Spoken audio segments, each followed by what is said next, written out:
Organização das Nações Unidas cobrou explicações da ditadura comunista da China sobre o paradeiro da tenista Peng Shuai, de 35 anos, que está desaparecida desde que acusou o ex-vice-primeiro-ministro do país, Zhang Gaoli, de abuso sexual. Peng, que não joga torneios oficiais desde o início da pandemia de Covid-19, denunciou o político em um depoimento na rede social Weibo. A notícia foi divulgada pela jornalista japonesa Emily Peng, correspondente do canal de TV NPR em Pequim. O conteúdo foi tirado do ar 20 minutos depois da sua publicação. Apesar da repercussão mundial sobre o caso, o Ministério das Relações Exteriores do regime chinês permanece em silêncio. Ana. A ONU também precisa cobrar outras coisas, né? Porque o sumiço da tenista nada mais é do que mais uma consequência do silêncio de instituições aí como a ONU em relação à própria pandemia, sumiço de jornalistas que resolveram divulgar assuntos proibidos e pontos proibidos dentro da pandemia sobre a verdade, algumas verdades possíveis, né, possíveis caminhos aí do vírus, como, por exemplo, o vírus ter escapado do laboratório de Wuhan, né, a ONU precisa cobrar também o sumiço de cientistas, que também nesse mesmo caminho aí disseram que havia muita coisa a ser explicada em 2019.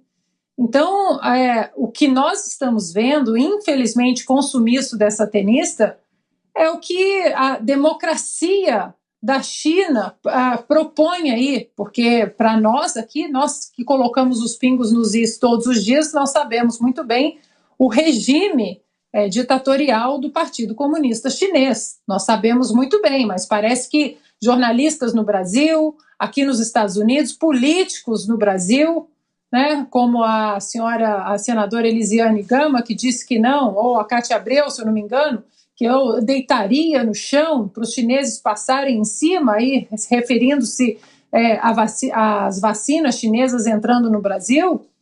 A ONU, por exemplo, também nos pronunciou até hoje sobre o que está acontecendo com a minoria dos muçulmanos uigures na China e os campos de concentração, o que está acontecendo lá.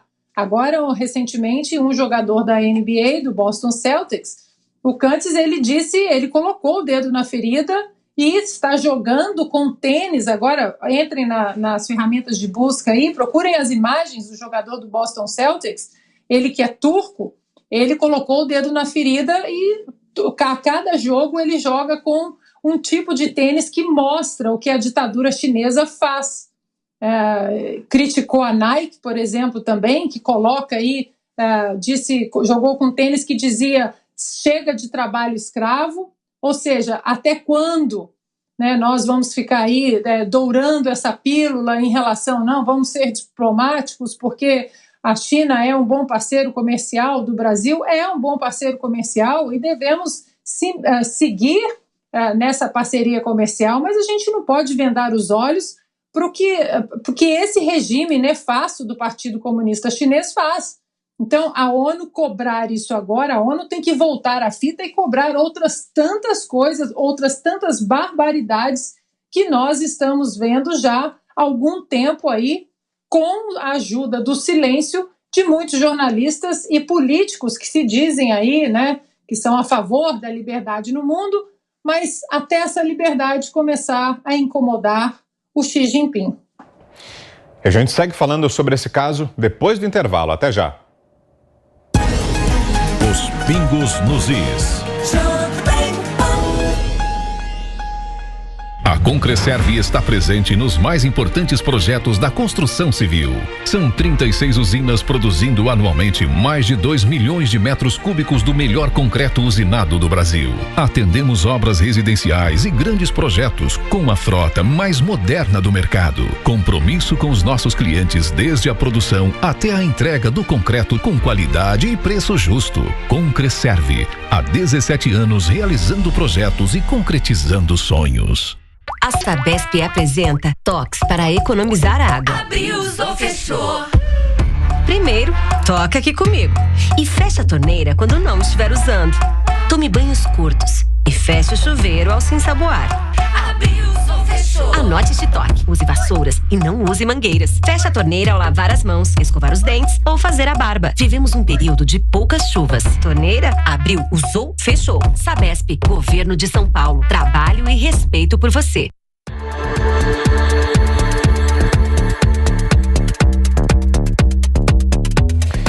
De volta aos pingos nos is para você. Vamos seguir repercutindo então o caso da tenista chinesa que desapareceu depois da denúncia de assédio sexual contra um político do Partido Comunista.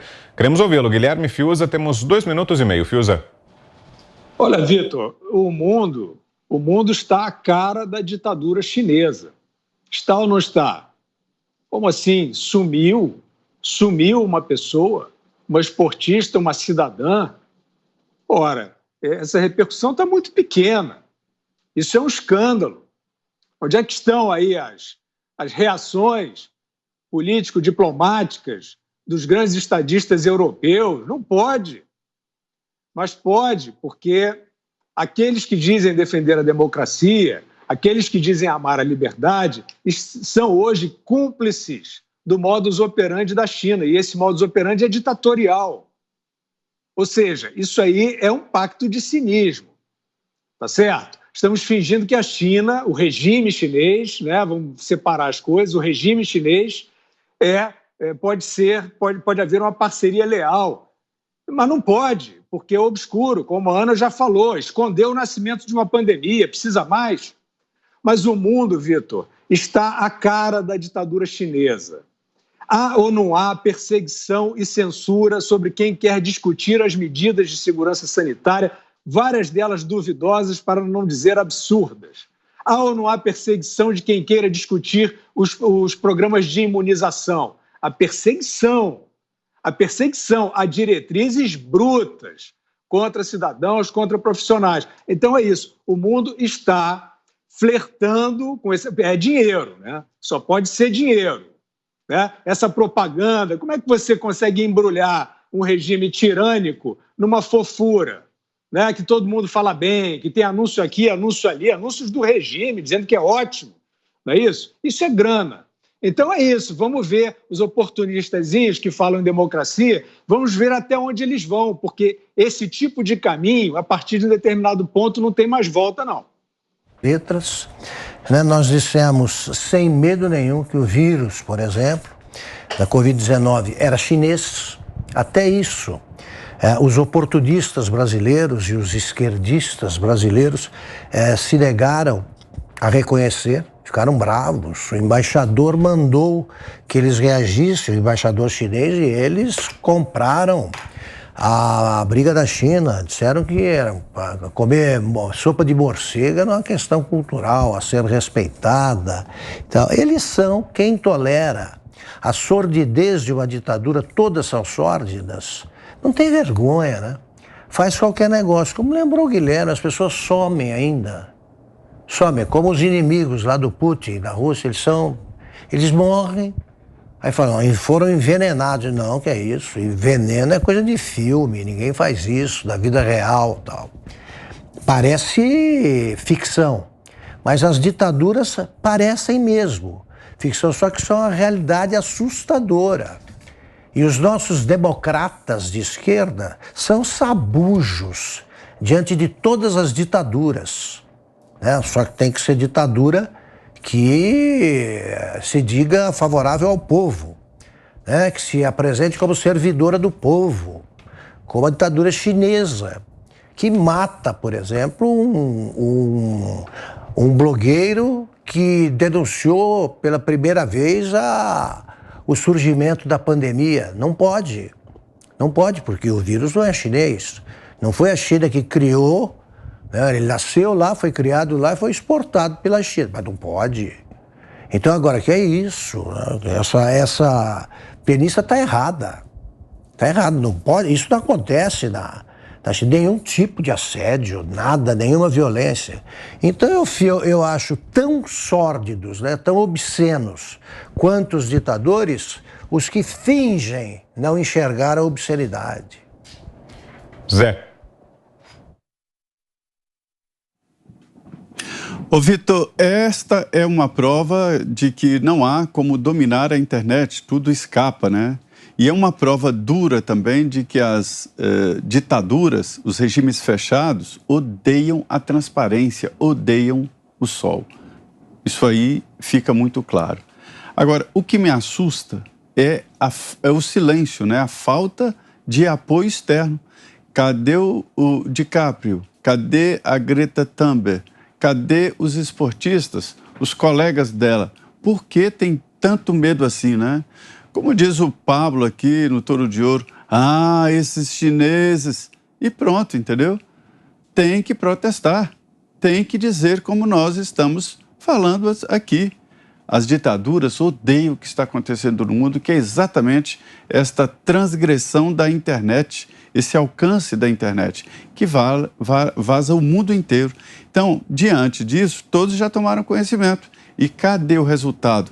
Cadê o eco, né? Está faltando exatamente isso, e é o que eu cobro. E só para fecharmos, a gente tem aqui a imagem do jogador turco, o Enes Kanter, do Boston Celtics, jogador de basquete, e os tênis usados por ele com mensagens. A Ana mencionou agora há pouco o caso, e aí a imagem para você que nos assiste.